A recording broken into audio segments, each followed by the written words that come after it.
नमस्कार। आज के वीडियो में एमए फाइनल ईयर के स्टूडेंट और बीए थर्ड ईयर के स्टूडेंट का हार्दिक स्वागत।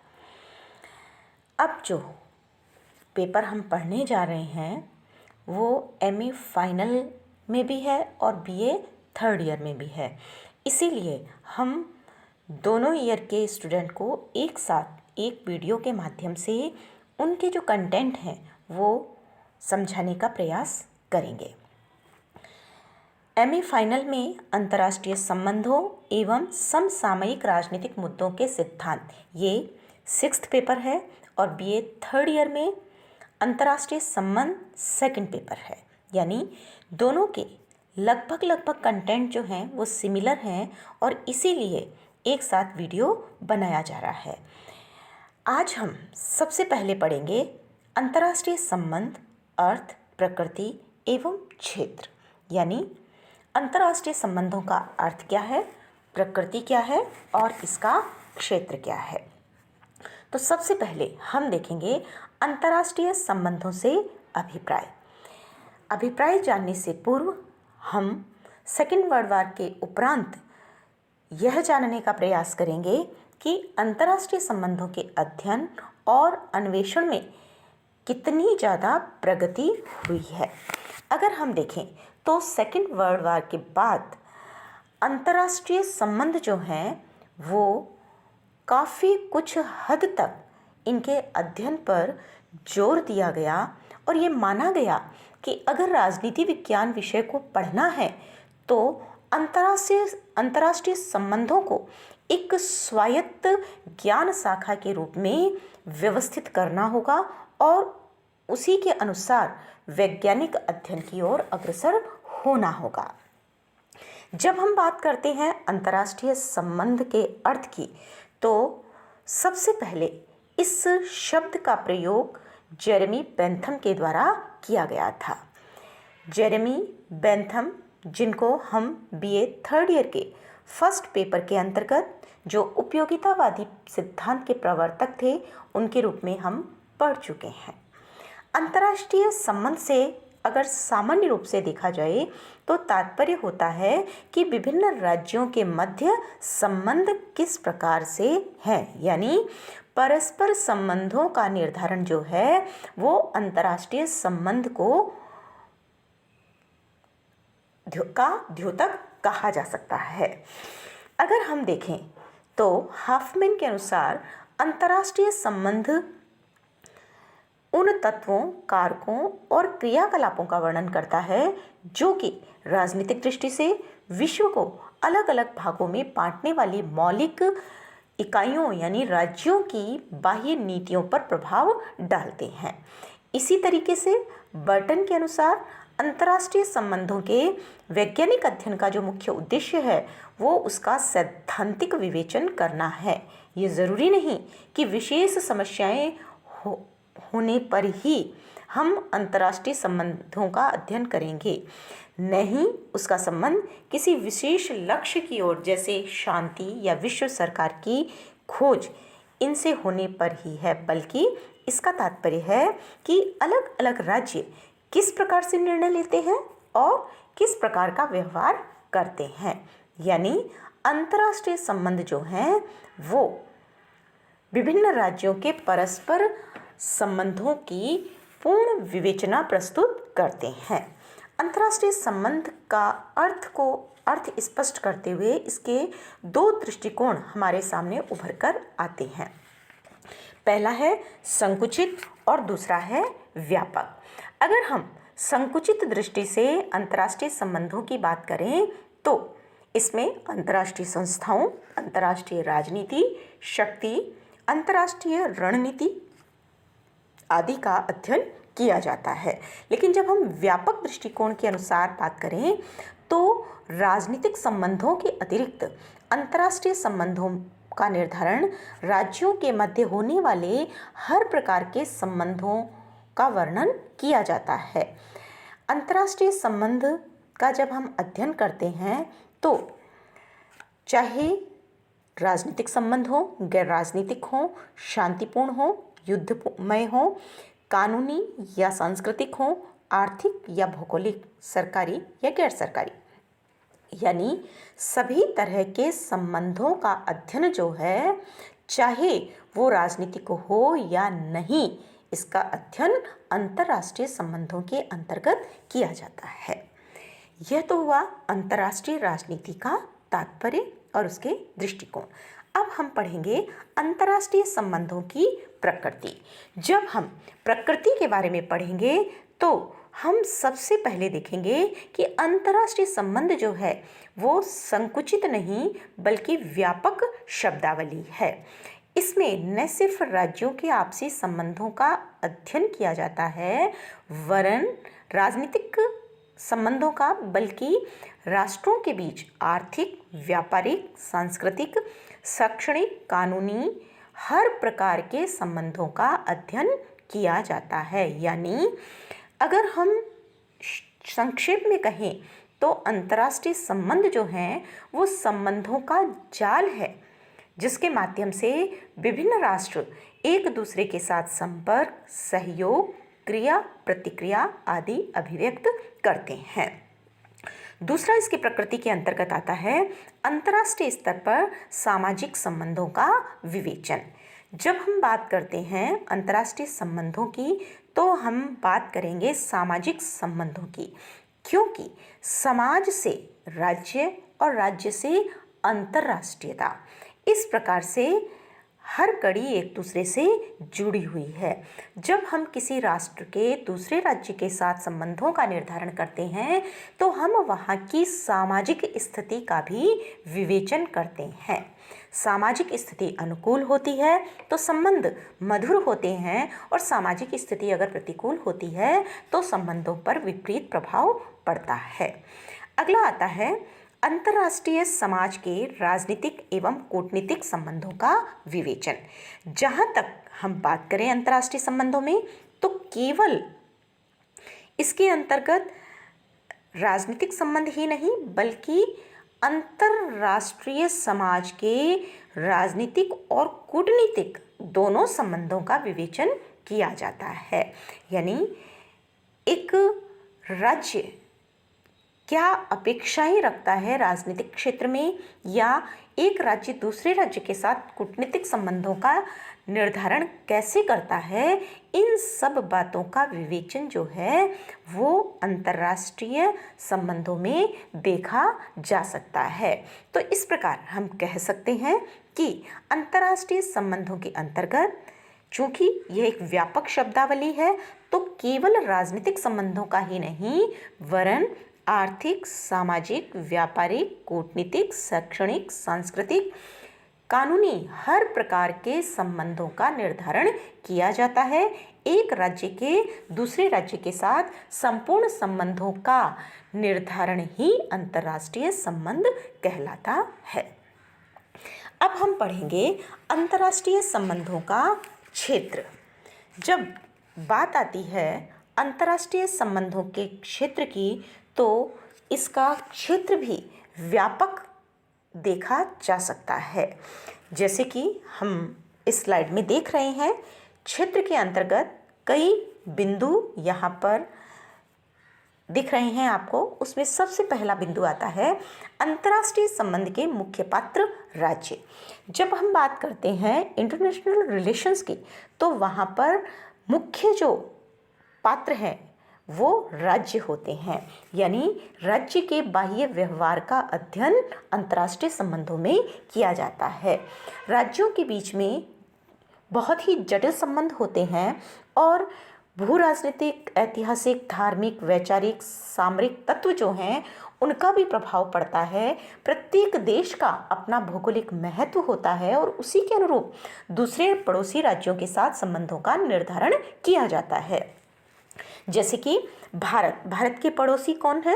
पाकिस्तान है, रूस है, अफगानिस्तान है, चाइना है, भूटान है, बांग्लादेश है, नेपाल है, म्यांमार है, श्रीलंका है। यानी अगर सामरिक दृष्टि से देखा जाए तो भारत का महत्वपूर्ण स्थान है और भारत के लिए इन सारे राष्ट्रों का महत्व है। यानी केवल भारत इनके बिना नहीं रह सकता और ये राष्ट्र बिना भारत के साथ अपने संबंधों का निर्धारण किए नहीं रह सकते। कारण है इनकी सीमाएं भारत से कहीं न कहीं मिलती हैं। तो ऐसे में जब सीमा से किसी राष्ट्र का जुड़ाव होता है तो उन दोनों राष्ट्रों के बीच में संबंधों का होना अति आवश्यक हो जाता है। अगला बिंदु है अंतर्राष्ट्रीय संबंध में शक्ति का अध्ययन। न सिर्फ राज्य का अध्ययन किया जाता है बल्कि अंतर्राष्ट्रीय संबंध में शक्ति यानी पावर पर भी बल दिया जाता है। जितना बल पावर पर दिया जाता है उतना शायद किसी और पर नहीं। प्रोफेसर हैंस जे मार्गेंथाउ जो थे उन्होंने ये लिखा था कि अंतर्राष्ट्रीय संबंध प्रत्येक संबंध की भांति शक्ति संघर्ष है। अंतर्राष्ट्रीय संबंध का अंतिम लक्ष्य चाहे कुछ भी हो, शक्ति सदैव तात्कालिक लक्ष्य रहती है। यानी इंटरनेशनल जो वर्ल्ड है उसमें सभी राज्य जो हैं वो शक्ति के उपार्जन के लिए प्रयत्नशील रहते हैं। हम सेकेंड वर्ल्ड वार से देखें, जब सेकेंड वर्ल्ड वार ख़त्म हुआ तो उसके बाद दो महाशक्तियां उभर कर सामने आईं। एक तरफ अमेरिका और दूसरी तरफ सोवियत संघ, दोनों ही प्रतिद्वंदी बनकर रहीं। 1945 से लेकर 1991 तक जब तक सोवियत संघ का विघटन नहीं हुआ तब तक दोनों ही बराबर शक्तिशाली रहीं और प्रतिद्वंदिता के दौर में शीत युद्ध का चरम भी देखा गया। तो दोनों राष्ट्रों ने जो भी संघर्ष किया वो एक दूसरे के ऊपर अपनी शक्ति को स्थापित करने के लिए किया। तो इस प्रकार शक्ति के अध्ययन पर भी बल दिया जाता है।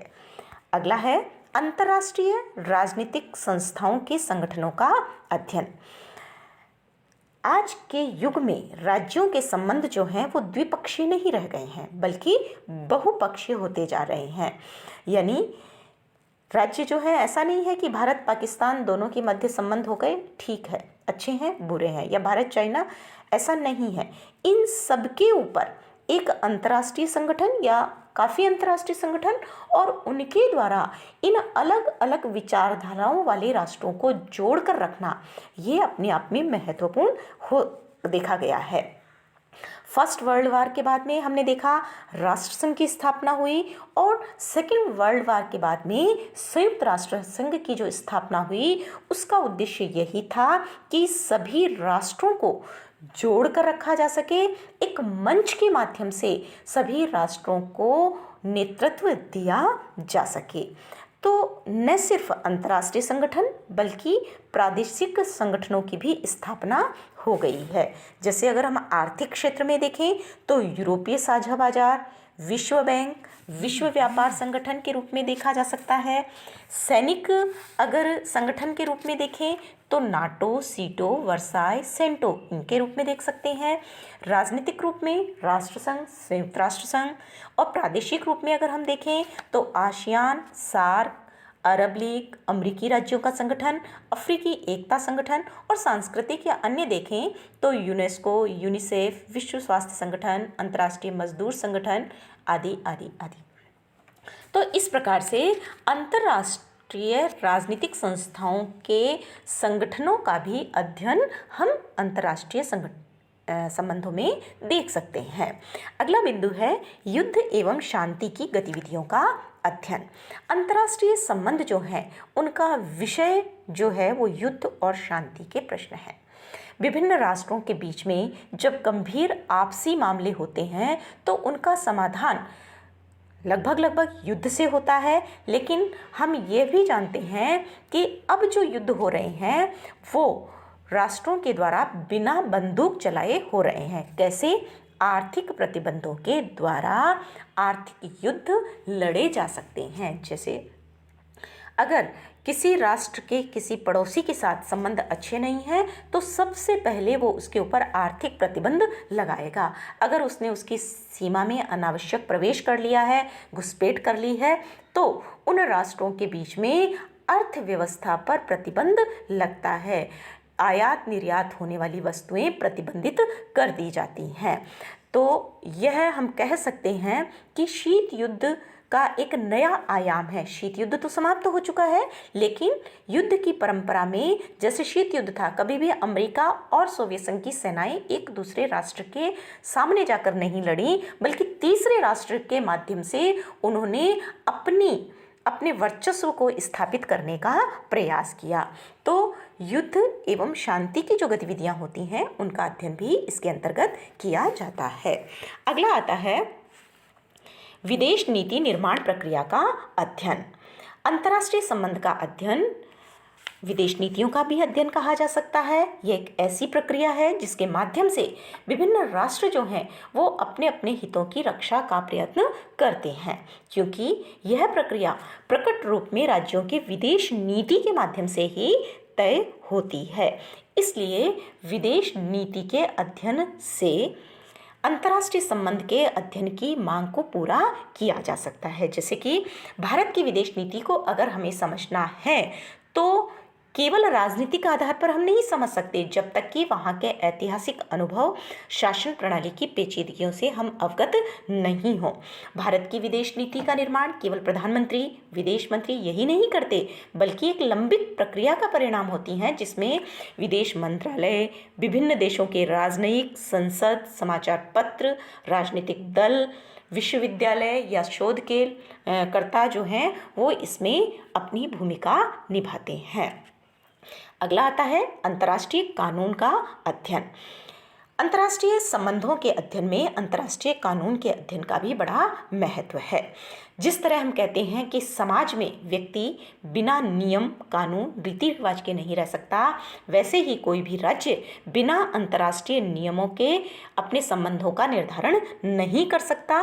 अंतर्राष्ट्रीय कानून के अध्ययन पर इसीलिए अंतर्राष्ट्रीय संबंधों में बल दिया जाता है, ताकि हर राज्य अगर शक्ति का भी प्रयोग कर रहा है तो वह सीमा के अंतर्गत रहकर ही अपनी शक्ति का प्रयोग करे।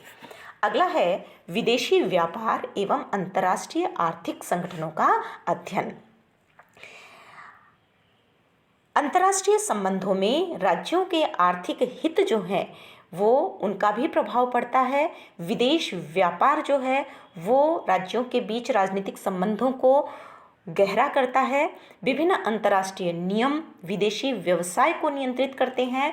विकसित राष्ट्रों के द्वारा विकास की ओर उन्मुख राष्ट्रों को दी जाने वाली आर्थिक सहायता, व्यापार और भुगतान समझौते आदि के माध्यम से हम अंतर्राष्ट्रीय संबंधों की विवेचना कर सकते हैं। अगला और अंतिम है सैनिक संगठनों, राजनीतिक गुटों का अध्ययन। सेकेंड वर्ल्ड वॉर के पश्चात साम्यवादी गुट, स्वतंत्र समाज, गुट निरपेक्ष राज्य, अरब समुदाय, अफ्रीकी राष्ट्र, G8, G15 जैसे राजनीतिक गुट अस्तित्व में आए। ये राजनीतिक गुट जो हैं वो संयुक्त राष्ट्र संघ के मंच पर या उसके अलग अनेक मामलों में मिलजुल कर कार्य करते हैं। ये गुट जो हैं वो मतभेदों और विवादों के बीच समन्वय स्थापित करने का कार्य करते हैं। जब ये राजनीतिक समुदाय अपने सदस्यों के बीच सैनिक संधियां कर लेते हैं तो इन्हें सैनिक गुट कहा जाता है, जैसे कि नाटो, सीटो, वर्साय, सेंटो आदि सैनिक गुट कहे जा सकते हैं। हमने जैसा कि सेकेंड वर्ल्ड वॉर के पश्चात पढ़ा, अमेरिका और अमेरिका के समर्थक जो राष्ट्र थे वो सैनिक जो गुट बना था नाटो, उसके सदस्य रहे। तो वर्साय पैक्ट किया सोवियत संघ और उसके समर्थकों ने और वो उसमें शामिल हुए। तो इस प्रकार से सैनिक गुटों का निर्माण अंतर्राष्ट्रीय संबंधों के निर्धारण का आधार कहा जा सकता है। सैनिक गुटों से विश्व में शक्ति संतुलन किस प्रकार से प्रभावित हुआ है या विश्व शांति की समस्या से ये गुट किस प्रकार से संबंधित हैं, इनका अध्ययन जो है वो अंतर्राष्ट्रीय संबंधों के अंतर्गत किया जाता है। तो इस प्रकार हम कह सकते हैं जब हम अंतर्राष्ट्रीय संबंधों के अध्ययन की बात करते हैं तो हम संक्षेप में ये कह सकते हैं कि अंतर्राष्ट्रीय संबंधों के निर्धारण में राज्य, शक्ति, अंतर्राष्ट्रीय संगठन, विदेश नीति, सैनिक संगठन, राजनीतिक गुट, विदेश व्यापार, अंतर्राष्ट्रीय कानून और युद्ध एवं शांति सभी का व्यापक और विस्तृत अध्ययन शामिल होता है।